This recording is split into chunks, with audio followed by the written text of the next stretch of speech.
So you think trading is just about drawing lines on a chart? Think again. Today, we're going to get inside the market's head. We're going to explore why those classic patterns sometimes work like a charm and other times why they fail so spectacularly. And more importantly, we're going to learn how to start trading the trader on the other side of your screen. Let's get right into it.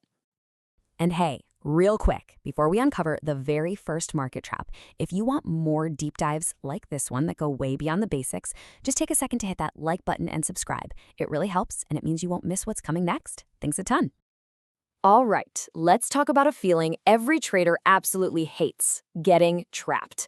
You know the drill. You spot what looks like a perfect setup, you jump in feeling confident, and bam! The market just instantly reverses on you. It feels personal, doesn't it? Like you specifically were targeted. But is that what's really going on?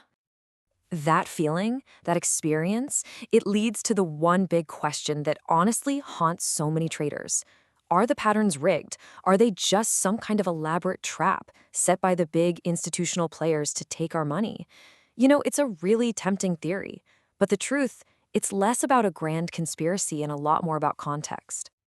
And this quote from our source material, man, it just flips the whole script.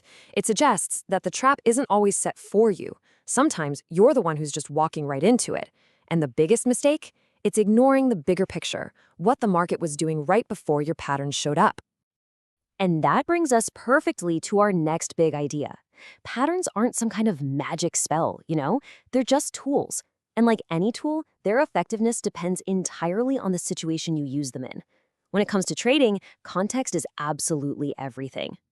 Let's take a look at a classic, the double top. Think of it like a big warning sign from the market. After a really strong rally, the price hits a high, pulls back, and then tries to break higher one more time. But it just can't do it. It fails. That's the market telling you, hey, the buyers are getting tired, and a move down could be right around the corner. But, and this is a huge but, it only works when it has a good reason to. And this slide just illustrates the point perfectly.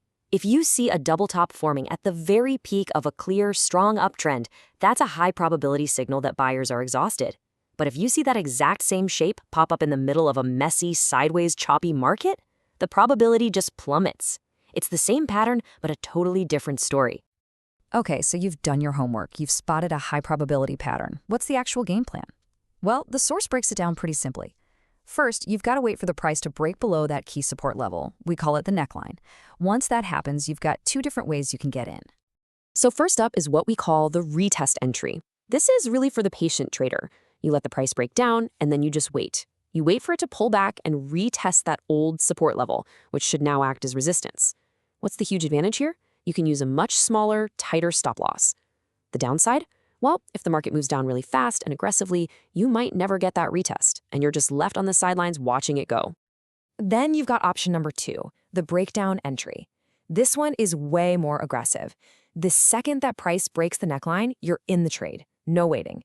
You catch the move right from the get-go, but the trade-off is that you need a wider, larger stop loss simply because you're getting in further away from the pattern's peak. So you see, two totally different styles for two different types of traders.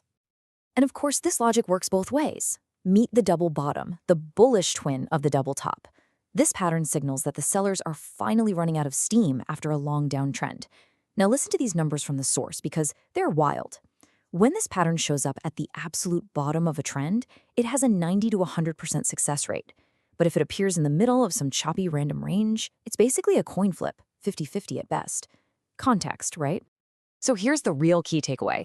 A pattern all by itself, it's just a suggestion. It's not a command. You need a chorus of signals all singing the same tune. The source calls this the power of confirmation. Don't just see the pattern. Are you also seeing a trendline break? Is a key swing high or low also giving way? Maybe an indicator you like, say the EMA 44, is also crossing over. Every extra piece of evidence you find just stacks the odds more and more in your favor. Okay, now let's shift our thinking a little bit. We've been talking about trading patterns, but what if we started thinking like the people who actually move the market? This is where things get really interesting. Let's talk about the art of the stop-loss hunt. So what in the world is stop-loss hunting? Well, it's a strategy where large institutions, let's call them operators, they anticipate where the big pile of retail traders have placed their stop-loss orders. Then, they'll deliberately push the price just far enough to trigger that cluster of stops. This forces everyone out, and it creates a huge burst of liquidity for them to jump in and take their own positions, usually against the crowd. It's not rigging the market, it's just a masterclass in exploiting psychology. So if these big players are out there hunting for our stops, how can we avoid being the prey? Or, even better, how can we start hunting with them? Our source points to a really powerful tool for this, not as some magic formula, but as a map of human emotion on the chart. Let's talk about Fibonacci. Now, the source makes a pretty bold claim here. When you use this strategy correctly to identify these psychological levels, it can have an accuracy rate of 80 to 90%. I mean, wow, a number like that should make anyone sit up and pay a little closer attention. So how does it work? This right here, this is the aha moment. The Fibonacci tool isn't really about mystical numbers from nature. In this context, it's about pinpointing emotional tipping points. Just imagine a trader who's in a nice, profitable long position. The market starts pulling back against them. Their profit starts shrinking. At what point does that fear of giving all their gains back just become unbearable? Well, that panic point is often right in that 50 to 60% retracement zone. And that wave of fearful selling, that is the exact liquidity the operators have been waiting for. And here is how you can actually apply it. It's pretty straightforward. First, you've got to find a clear, strong trend. Then you draw your Fibonacci tool from the very start to the very end of that big move. And then comes the hard part. Your job is to wait patiently for the price to pull back into that key 50 to 60% zone. That's your hunting ground. When you see a signal that the original trend is starting up again from inside that zone, that's your cue to enter right alongside the big players. Okay, phew, we have covered a ton of ground here, from pattern context all the way to operator psychology. So now, let's try to distill all of this down into a simple but really powerful checklist you can run through before you even think about hitting that buy or sell button. Seriously, before you risk a single dollar, just run through this mental checklist. First, what's the market's bigger story here? Have I actually analyzed the structure? Second, is this pattern showing up in a high probability zone, or is it just random noise? Third, do I have at least 2, maybe 3 other signals confirming this idea? And finally, is my stop loss sitting in that obvious spot where everyone else's is, or have I given it a little buffer to survive a stop hunt? This whole process isn't about predicting the future, it's about playing the odds. If you only remember one single thing from this entire explainer, please make it this quote. It all comes back to context. A chart pattern should be the last thing you see, that final confirmation. Your real analysis has to start with the foundation, the overall market structure, the trend, and those key levels of support and resistance. Which leaves us with one final question for you to really think about. After everything we've talked about today, are you just trading shapes on a screen? Or are you truly trading the dynamics of the market, the psychology of the crowd, and the actions of the operators? Because really, the difference between those two is everything.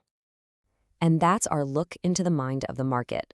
If this explainer gave you a new lens to view your charts through, we'd love it if you'd show your support with a quick like and subscribe. You're not going to want to miss what we break down next. Thanks for watching, and trade smart out there.